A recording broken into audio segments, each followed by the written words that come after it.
Welcome to the KC Stars, where we interview people in the KC film community. And I have Dillon Latham with me here today. Tell us about yourself, Dillon. By the way, I'm Dillon Latham. I'm a writer, director, producer, actor here in the Kansas City area, Independence, Missouri area. Um, I've always been a film lover for as long as I can remember. So, me being a filmmaker has always been a huge dream of mine. So, and to do that today here in Kansas City, I'm just very grateful because we got a great film community out here. That's great. So you said you've been making films for a long time. When did you actually begin? Uh, Well, it started out back in 2009. Me and my buddy Dalton Weaver, who you know, we went to high school together at Wayne Chrisman High School, and one of our first times that we ever made a movie together was for a mini movie project for my our broadcasting class at the time. And they said, just go out and make a mini movie. It doesn't matter what it is, just as long as it's under 5 minutes. And I said, okay, we'll figure something out. And so me and him were like total horror movie buffs, right? So we love Scream and a few other movies. So we decided to make our own Scream movie called Slasher, which is basically we just filmed in our school hallways where I was a victim and he was what we called the Christmas slasher because we thought we'd make fun of our school that way. But and we made it for our mini movie class and we kind of just been addicted to making movies since then.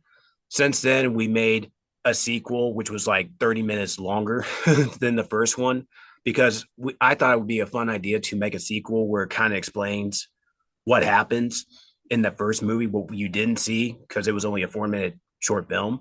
So we sat out like maybe a couple years later to make Slasher 2 Slasher Slays. It was a really fun time. It took us about a month to make that movie. We made it with our friends and my brother, who was part of the movie at the time. Well, my half brother, and we had fun making it. Turned out fun. Really crappy acting, but as I look back on it, it was the first start of me becoming a filmmaker because along the way, I was like learning how to edit, how to start writing, how to direct a bit more. So we started making a lot more short films over the past few years since then. And then we just kind of stopped for a while because life and our jobs and stuff like that. And then I kind of got the urge to do it again when I got an iPad for Christmas one year. And I have another half brother who is like 16 years younger than me. And he was, God, I would say 8 or 9 at the time. And I would use him as like my main actor for movie trailers that I would make my iMovie app. That's So awesome. yeah, I mean, so along the way, I just kept like learning how to edit, learning how to come up with ideas. At the time, I wasn't really writing scripts. I was like coming up with like half-ass ideas, but I was able to like do it on the spot. Like, okay, let's do this and let's do that. But then it was in about 2016. My buddy Dalton was working at the Edge of Hell at the time. Edge of Hell, the Beast. I forget which one it was. Um, but he got acquainted to Jessica Whitfield, who was working there at the time, and she got Dalton to be a film extra for a feature film that she was involved in called Child, uh, which was a local feature film that was shot around the Kansas City area. Had a lot of KC locals and some Hollywood actors in there. And he asked me, my buddy Dalton asked me if I wanted to come out to be a film extra in the movie. I'm like, yes, I've been wanting to get into this for a long time. So it was like the day before Halloween of 2016, and it was for a wedding scene, which is basically like the very last scene of the movie. And what was really cool about that moment is we shot it downtown Kansas City at that old abandoned church. I forget the name of the street there, but we shot it, that scene there, and I actually got to stand right next to one of the main actors in the movie at the very end of the movie. So it was a really fun, surreal experience. So that was like, That's awesome. What was the name of yeah, the actor? Do you remember the name of the actor? Christopher Showerman. Oh, okay. Very cool. Yeah, the only movie that he's well known for, I mean, he's done a lot of movies, but his most well known ones, he was he played George in George of the Jungle 2, the sequel to the Brendan Fraser movie that came out on video and DVD. So I recognized him. I knew who he was, and I geeked and told my dad about it when I was on set. I'm like, you're not going to believe who is on set, because we used to watch that particular movie all the time because my brother Xander, who's my younger brother, who I used in the movie trailers, he used to watch it all the time. It was like one of his favorite movies growing up. That's really cool. So you are now a writer. What's the Mm-hmm. difference between what you're doing now and what you did back then? Well, back then I wasn't really writing at all. What I was doing was coming up with ideas, but I wasn't motivated enough to write. But I was always stellar at coming up with ideas. So it was like basically when me and Dalton were making um, Slasher 2, and some of the other short films we worked on, they were just ideas that I came up with. And when we were starting filming, we would just like come up with stuff on the spot. Like we would say lines that makes the plot more interesting, and if we like it, we'll use it. If we don't like it, we'll cut it, and we just kind of went along with that. And writing wasn't something. I started writing back in 2019, and this was right after I got heavily involved in the Kansas City film community. Well, after 2016, the first time with Child on set, um, I was working overtime a lot for like the next year and a half. So I didn't have time to go to like other film gigs. But at that time, my work was slowing down, and I wanted to get back into the Kansas City film community. So, um, and I started getting like, film crew gigs, film extra gigs, and all that. And the more I got involved, more film gigs that I became involved in, more projects I got became involved in. I, you know, started paying attention to like how directors are assembling their cast and crew together, how they're directing, how they write more. Um, and really, I didn't take writing seriously until 2019. And what happened was, um, me and my dad were watching Better Call Saul. We were catching up on Better Call Saul at the time because it was our favorite show, and also Breaking Bad. And our favorite character on both those shows is Mike Ehrmantraut, who is just like the best character in both shows. And the more I was watching Jonathan Banks, who's the actor who plays him, the more I see him, the more I started like my brain was cooking. So I was like actually cooking something that I never cooked before in my head, like plot wise. So the more I watched it, the more like scenes that I was, watching him in, I started like getting this seed idea. I'm like, what if I can make Mike Ehrmantraut into a douchebag? What would he do in that situation? And then what kind of situation would I put him in? And then I started thinking, and as we're watching the show more, because mostly in the shows he deals with like thugs and idiots and villains and stuff like that. But I'm like, what if they're innocent people? He just breaks into a random couple's house for something. That was the idea. And then a couple of days later, I came up with the idea that it should be a couple's first anniversary. I'm like, that would be funny. Like, what would that situation be like? And then I started writing it in early 2020. I originally was going to do it for a 5-minute film competition that the IFCKC was going to do, and which required to film and edit your movie on your cell phone. And I was like, okay, that's an interesting challenge. And I wrote it down originally as a 4-page script, and it was even called The Job then. And I wrote it down, and I thought, you know what? I mean, it's not what I hoped for, but it's the best I can do for a 4-page script. But then, for some reason, the competition got canceled. I think because due to the lack of interest. So it was just canceled, and for sure. And so I put it aside for a while, and focused on my job, and going to do other film gigs as well. And then COVID happened, and COVID just put a hold on everything. We didn't know if we were ever going to get back to making movies or whatnot. So throughout the whole thing, as I was working through the furlough and all that, and I just kept thinking, man, what if I don't ever make this movie that I came up with? I mean, if and I was just like, if it ever gets back to the point where everybody can start making movies again, I'm going to start writing The Job, and I'm going to make it longer, and I'm going to make it better, and I'm going to make it when I'm ready. And sure enough, later in the year, I everything was calming down. Everything was slowly getting back to normal. And then I thought of, you know what? I'm going to get back at it writing The Job. And then I wrote the second draft, basically first draft of the version that everyone has seen, and it was like 8 pages. So I thought, okay, this is a good start.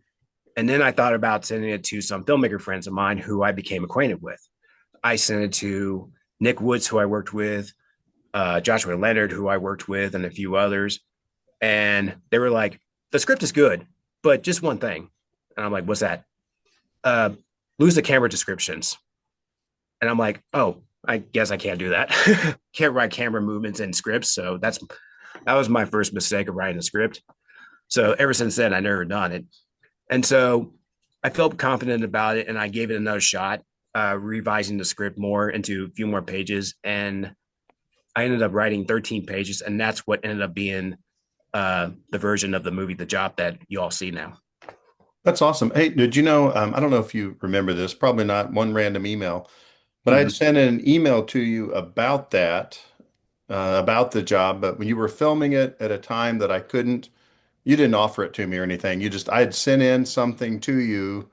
So if you look Oh, back at your old emails, I sent you an I email, think I do remember that. I but I do. couldn't do it because of the time you were going to, I like I don't remember think what I had. well, I think I was casting for the boss role because I was looking for an actor to voice the boss at the very end of the movie. Because at that time, when I was writing the script, I had already had me and my dad in mind for the roles of oh crap, Nick and Hank, and because I knew we were going to do that. So, but I was looking for a role for the boss, but I was going to wait till after we filmed the movie because I didn't want to like cast somebody right away because I figured that's post production where we'll figure something out. Sure.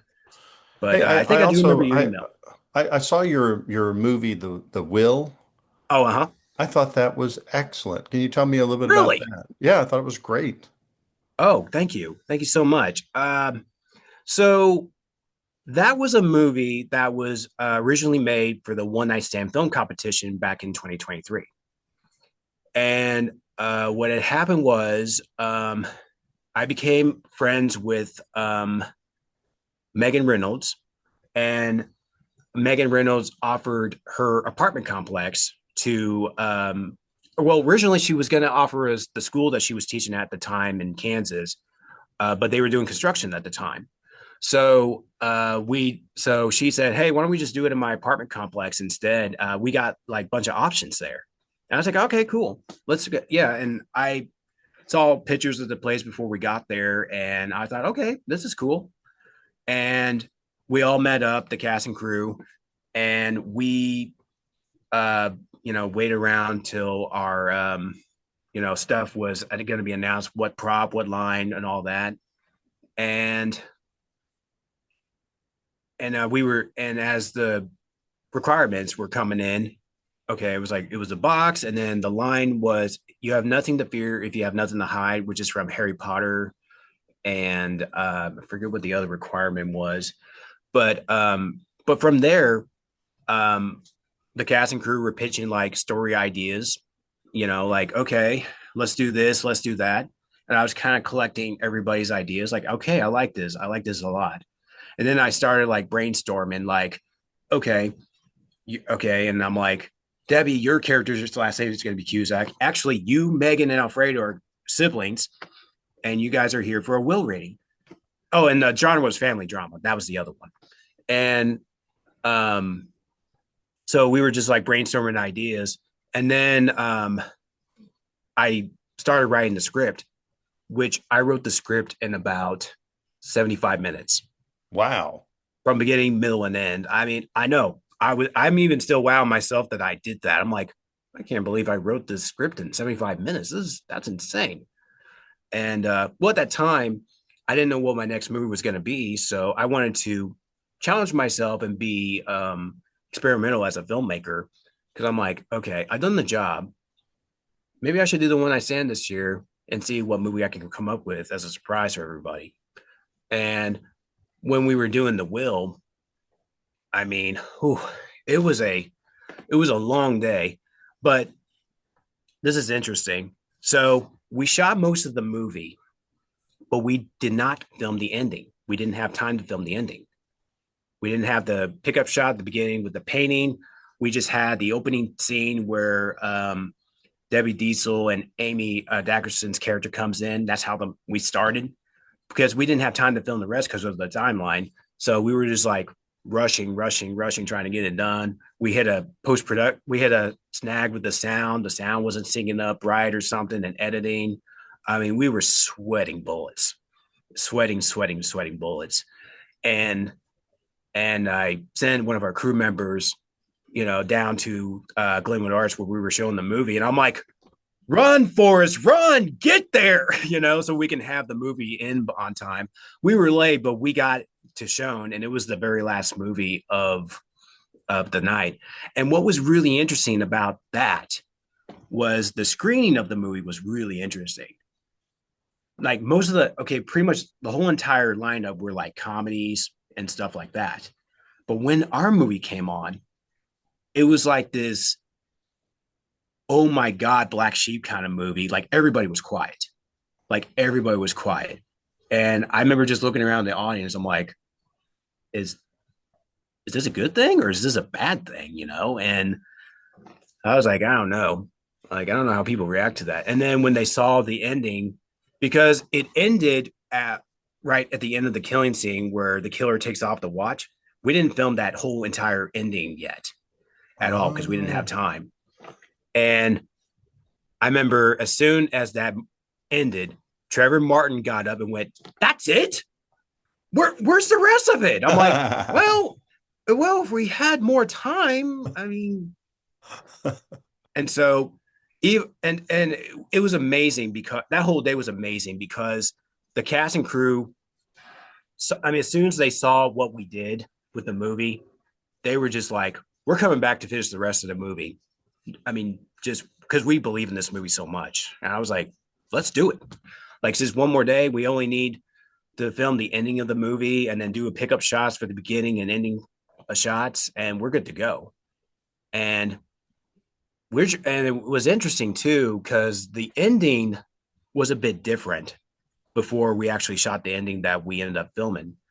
Because what had happened was so the original ending I had in mind was so um, Sandra Cusack's girlfriend who leaves the room.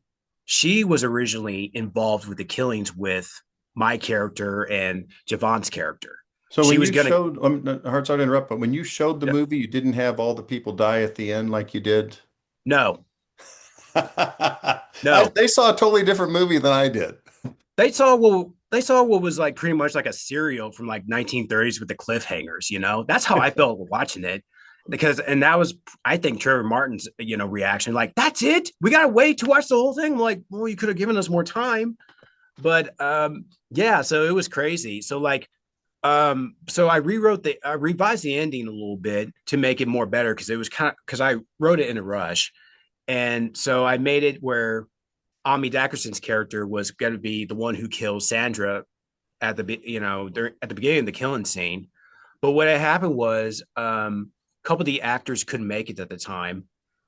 Well, one of the actors told me she couldn't make it, which was fine. She gave me a heads up. I'll figure something else out. So I found like um, a stand-in for her murder scene, and another actress was supposed to show up, and she said she was going to be there, but she never showed up. And my buddy Dalton was the assistant director producer on the film, and we waited like maybe half hour after we were supposed to start because I'm thinking, is she coming? Is she coming? I haven't heard from her. And my buddy Dalton's like, dude, we need to get this going now, and we need to revise the script now. So we took like maybe 45 minutes, me, Dalton, and the PA with us, AG was her name, very lovely woman. And we were going through this dialogue like, okay, who should say this? Who should say that? And miraculously, the dialogue with me and Javon's character at the end worked out so beautifully. Like, we didn't think it was going to work at all. Like, okay, it could have been like, okay, I mean, we're going to do the best we can, but it won't be as good as I hoped it would be. And it turned out way better than I hoped it would be. And I was so happy it came together so beautifully. Hey, that is awesome. Hey, I want to ask you about a couple things here. Let me find them here. Sure thing. All right. The first one is, what Oh, is this? okay. So, that is me dressed up as you can see on my eye there. I was doing my impression of the guy from Clockwork Orange, and I had a Twisted Sister Oh, wig. So this was for a hairball concert, which is like a 80s, tribute 80s rock band group that we love going to. And well, the guy next to me that's cut out is my dad, and he's in like a Bret Michaels getup.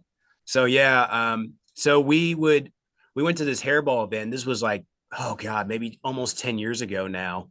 And my aunt just did the makeup on the eye for me, which made me look like, Clockwork Orange guy. And I had the Twisted Sister wig. And we went we went to hilarious. that concert. It was at the Voodoo Lounge at Harris. And we were like basically the celebrities there because we were like one of the few people that dressed up for that kind of thing. So it was really fun. It was a really fun concert. And is that you on the cover of this? Yes, it is. Tell me about this movie. That movie is the movie that I'm really super excited about. So this is my first leading role in a feature film. It's a film that was directed by Tanner Smith and his partner Kelly Woodruff. The script was written by both of them, along with Rachel Klawicki. It is a holiday Christmas drama about a pastor who befriends a homeless woman who's been living at his church, and together they have conversations and they figure out ways to fight loneliness together. That's awesome. And I'll tell you, it's nice too. Tanner is going to be on the show at some point. Mm-hmm. And I hope I saw Lily there as well. I'm hoping her, and then Valerie Bates was on the show earlier. Yep. And what is this? That is a behind the scenes photo from the set of Fellowship. This happened, this was the last day of filming. So my dad is also in the movie too, and he plays my character's dad and also Tanner and Valerie's character's dad in the film. Very I cool. will not And go into it. I won't go into it, but it's a very intense scene. And this movie is filled with a lot of emotional scenes. And this might be one of the emotional scenes in the entire movie, but which is something that I'm really proud of. how many days did you film on that, on Fellowship as the lead? We filmed 5 days total. We filmed 3 days back in December of 2023 before the holidays. And that is from the very last day of filming Fellowship, which was in the middle of March of 2024. Well, very cool. Yep. And what is this? So that is from the set of Prepper. Um, that's obviously that's my buddy Dalton, and that's Fane. We were just taking There's photos after we. Dalton. Yep, And we were there's, what's just his name? that's Fane. Thing. I see that guy all the time, but I don't I do actually too. know him. Yep, yeah, I know him too. I've seen him at multiple events. He's been to a couple of my film screenings and all that. So yeah, he's a good guy. That's great. And of course, Dalton, I know Dalton fairly well. He's Yep, a great guy as well. yep. And I saw this. What is this? So that is a short film. I believe you can watch it on YouTube, but it's my buddy Dustin Hawkins, who's a filmmaker from Columbia, Missouri. Uh, it that is a Teenage Mutant Ninja Turtle fan film called Bloodline Z, and I had a small part in there as I guess a mercenary soldier, and my character's name is Vern. So it's a very small part, but I had super fun making it. I know Dustin for a long time, and was probably the first filmmaker who I worked. Yeah, he was the first filmmaker who I worked with when I started doing film work in the KC film community. He would come up to Kansas City, Independence to shoot scenes for his short films. He was even up here filming some scenes for his feature film that never, for some reason, hasn't been released yet, but hopefully it will. Well, very cool. Very cool. Mm, You've done a variety of things in film. What sure. advice would you give to someone who wants to become a filmmaker, like a writer, director? And what advice would you give to someone in the Kansas City area? Well, I would say if you want to start, writing, don't be afraid to make the movie that you want to make. The question you should always ask yourself as a writer, which I always ask myself whenever I start writing a new thing, is what is a movie that you always wanted to see that Hollywood is not putting in theaters right now or on streaming? And whatever idea you come up with, whatever genre, whatever it is, write it. Just do it. And as a basically as a director, as a filmmaker, um, I would say always expect the unexpected, because when I was doing the job, I was doing all the casting myself. I was wearing all kinds of hats on that movie. And what had happened, and what had happened sometimes, I even know this on like, other film gigs too. Not everything always goes exactly according to plan. There could be something coming up like an actor can't make it. Yeah, sorry. An actor can't make it to on set, or we got it, or a location change all of a sudden because you can't use it. So always expect the unexpected.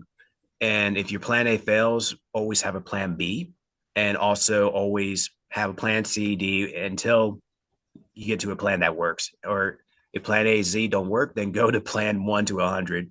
Just always find a way to get around it, and you'll be better off as a filmmaker yet. If you can deal with it, if you can deal with the circumstances, you're going to just be just fine as a filmmaker, even as an actor too.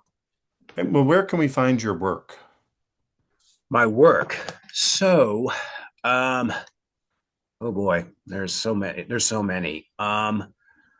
Well, first of all, you can watch my short films, The Job, The Will, and Last by Standing on YouTube on the Latham Films YouTube channel.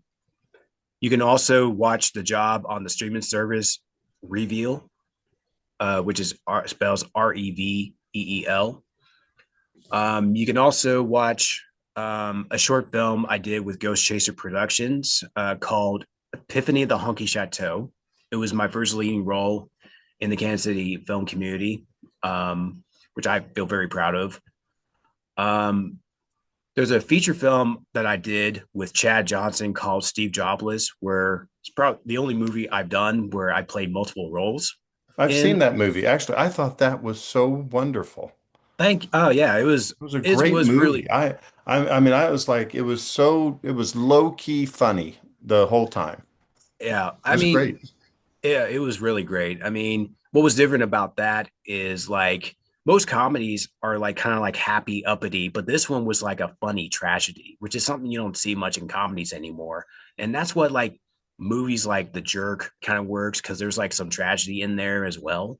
And it's like it can't. I mean, it just goes to show, like like some comedies, it's not. I mean, you can be funny with the uppity stuff, but it's not always going to work. But sometimes, like if you do like a funny tragedy, it works out differently for some reason, like real funny way. But I had fun with that one because I got to do more than one character. I got to voice two characters and do an on-screen character, and they were all based on ex-coworkers I used to work with at my job. You know, it's so funny. I didn't realize you were the voice. So you might have been the voice on phone calls where people were calling and telling him, things like, well, why aren't you here? You're going to be fired or you're fired. And he's Um, like, no one ever told me I was well, hired, and was that well, you? not well. I wasn't doing those voices. So the first voice I do in the movie, it's like 15 minutes in. I'm the guy who calls Steve, where it cuts to me on the phone, my hand holding my phone, and I'm like the one that goes, "Come on, answer the phone, you stupid motherfucker." That's me. Okay. Okay. I do that. I base that character on a ex coworker of mine who I worked with for about maybe a few months or so, and I hated the guy.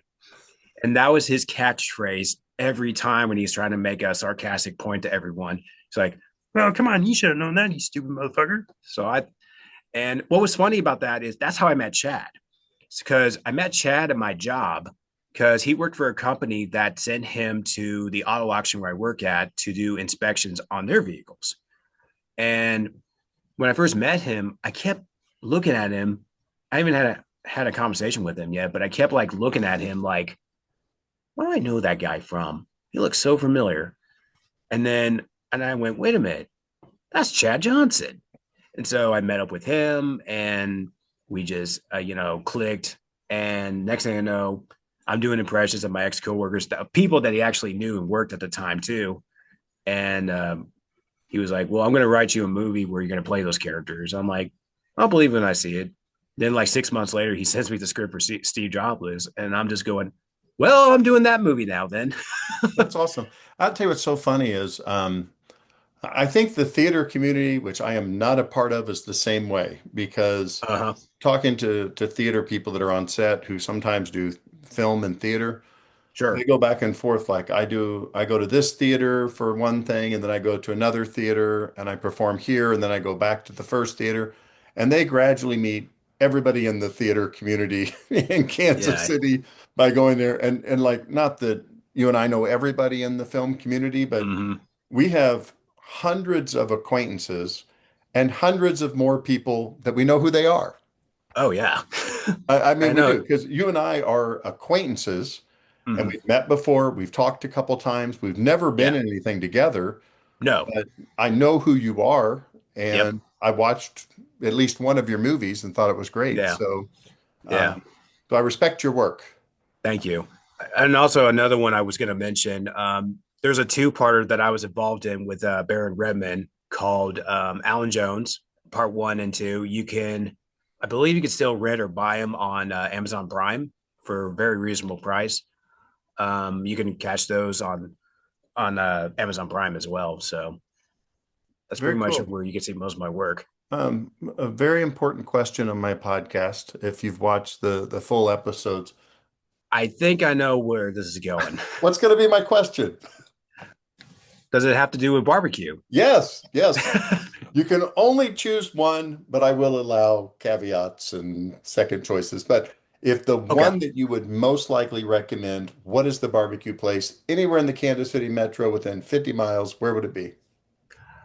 I mean, I grew up with barbecue all my life. So I've been to Gates. I've been to Arthur Bryant's, which I love, um, and multiple barbecue places that I've come and gone during my childhood. But I would say, and I love Jack Stack too. So I got to mention the Jack Stack, of course. Um, but the one barbecue place that I think everyone should at least go try out once, it's one of my favorite barbecue places, probably my favorite, is a Little Barbecue Joint in Independence. Called a Little Barbecue Joint. A Little Barbecue Joint. Hey, I'm looking for ideas. You know why I'm asking this question? A Little Barbecue Joint. Okay, I have written it down.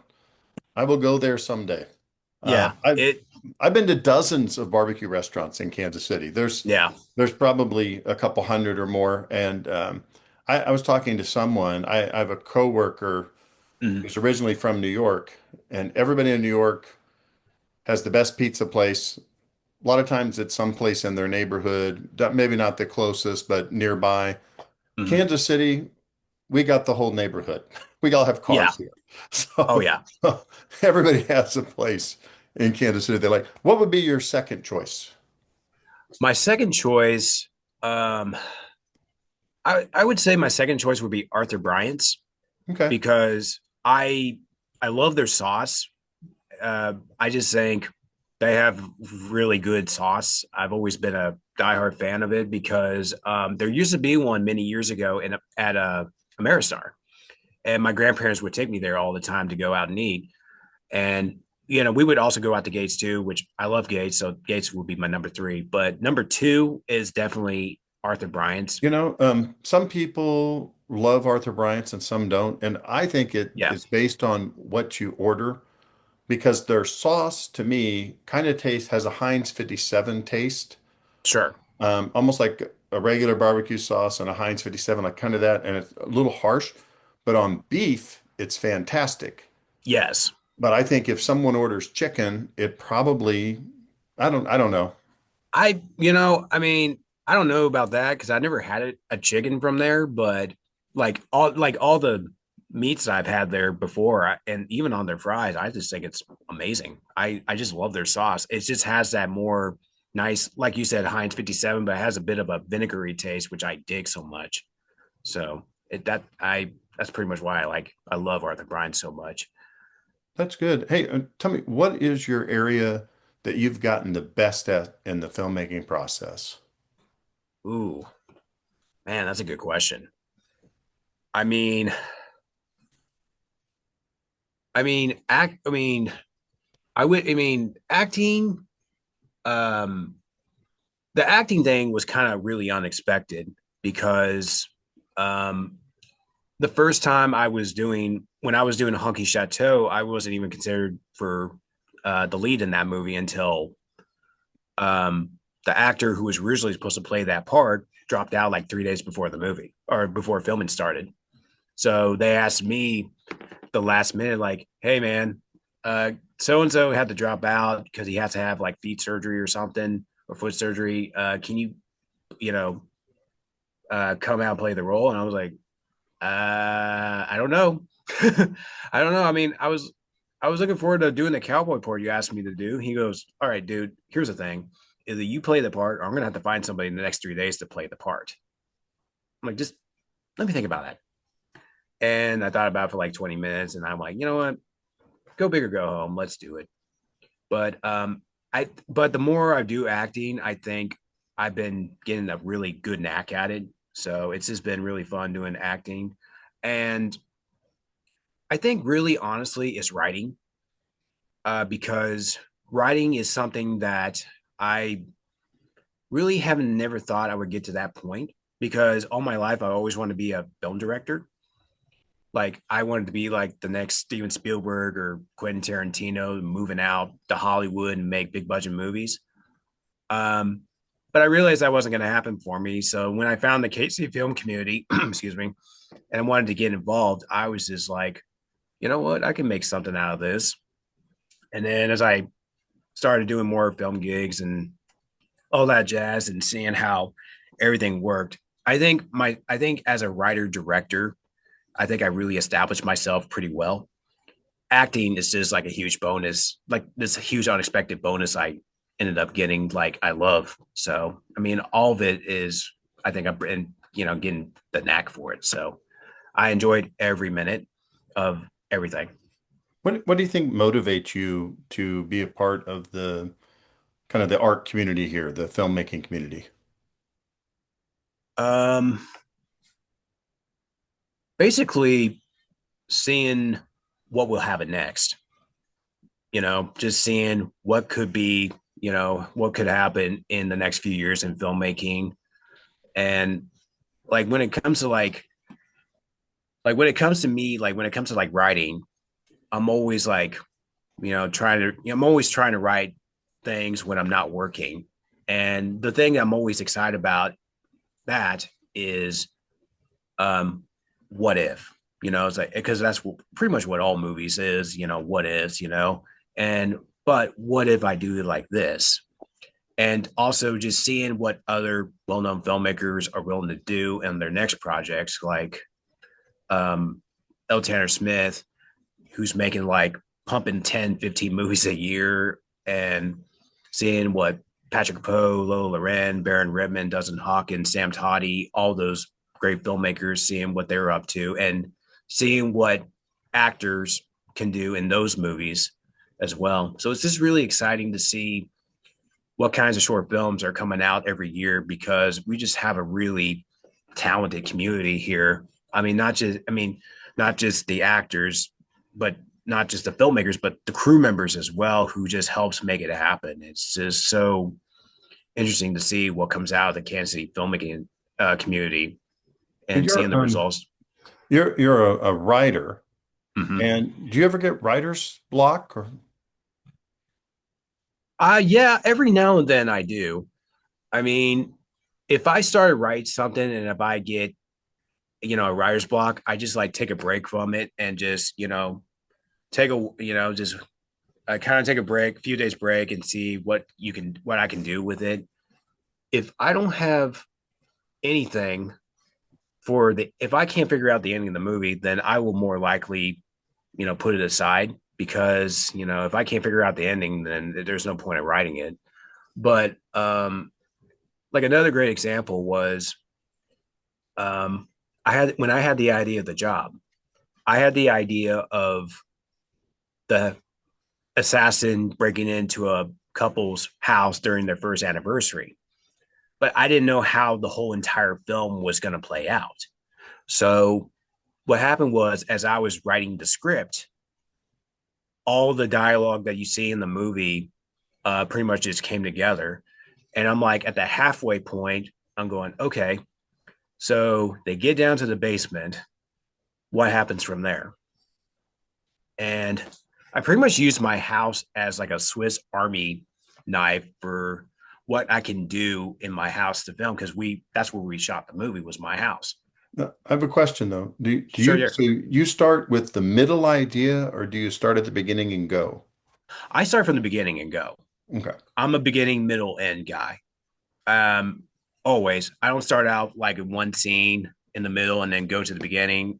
That doesn't make sense to me unless I'm writing a non-linear movie. Well, I'll tell you But what, like Eric Willis starts with he thinks about how he wants his movie to end, oh, uh-huh. and then he thinks about the story that led up to that point. Oh, interesting. Yeah, it's just a different. I had never heard that either, so I found it Yeah, fascinating. that's news to me. I Like, mean, so like and Wholesome Grove, which I always bring up, but Wholesome yeah, yeah, Grove, he knew there was going to be a dying girl and sure. what was going to change lives and all this, and then he wrote what happened to figure out how she could do it. I just thought it was interesting. Yeah, that was a great performance of yours in that movie. I enjoyed Wholesome Grove very much. Yeah, thank you. So you don't get writer's block, really. It didn't sound like. What's the Not re- hardest part of doing this? Because you also brought up, you don't get writer's block, but you brought up an actor not showing up or someone canceling or all that. Like when you look back and you say, what was the biggest struggle in any of your movies? What is it usually? uh well, the biggest struggle was when I mentioned about the will.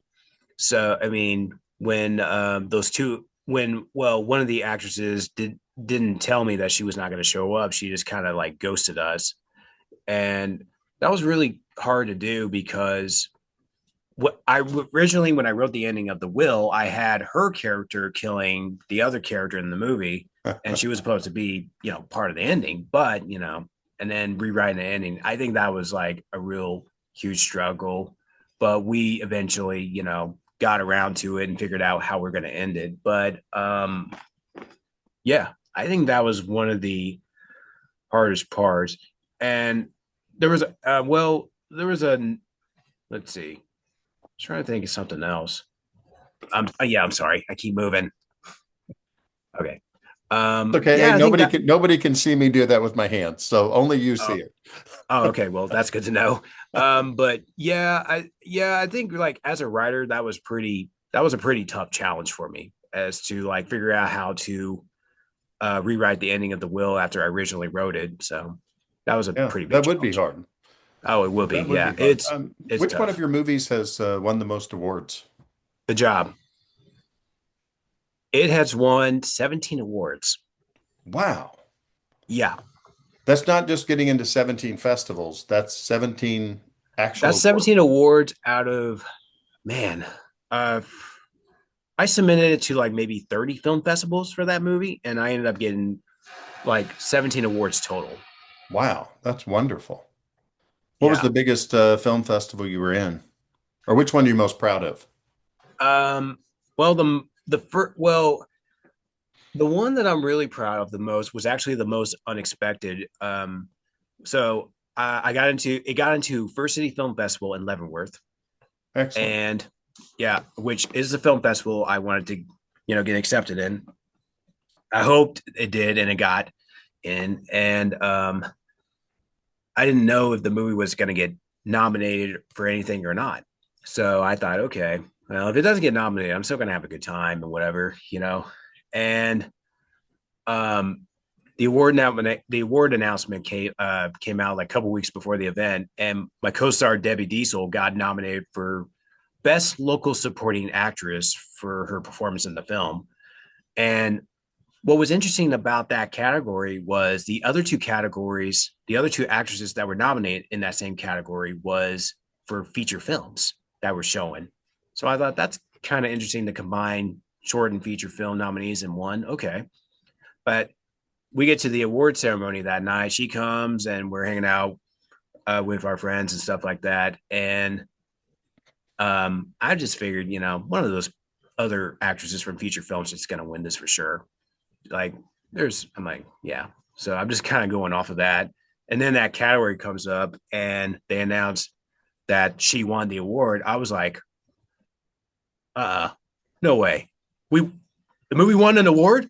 Are you kidding me? That's Like wonderful. it Wonderful. was, Wonderful. it was, it was really wonderful. Hey, Yeah, the it other was thing great. that's wonderful about that, like I went and saw a movie I had a movie in First City before. Mm-hmm. I had a few in KC Film Festival, and I Sure. really like it because you can actually go see it, where it's not Yes. in Pittsburgh or somewhere where you have to drive. It's like it's right here. So Yeah. that's wonderful. It's really great. Yeah. Great. Any words of wisdom before we end our meeting here? Any words of wisdom? Any words of wisdom? I mean, I would say, you know, I know, life is pretty hard right now for mostly, everyone because of like certain events that has happened over past few years and currently happening, past few months and stuff. But, you know, no whether you're making a movie, getting ready to make a movie or getting ready to write a movie or doing whatever you love, just hang in there and everything will work out. Just, just have a cooler head about it. Cooler heads prevail is what my dad has always told me. And that is something that I do every time when some circumstances happen, just always have a cooler head no matter what. And, and just don't ever live in fear and don't let anyone tell you that what you're not. As long as you know that in your mindset that you are, say, a filmmaker or a doctor, a lawyer, whatever your dream is, don't let anyone tell you different. If that's you, if that defines you, and that was what will make you happy for the rest of your life, pursue it, continue it, and don't ever look back. Beautiful. Hey, thank you so much. You were a delight to talk to. I Oh, thank you so appreciate your much. time. Thank you, buddy. Thank you so much for having me. It's a real honor to be part of this podcast. I think you're doing an amazing job. I've been catching up on some of the episodes.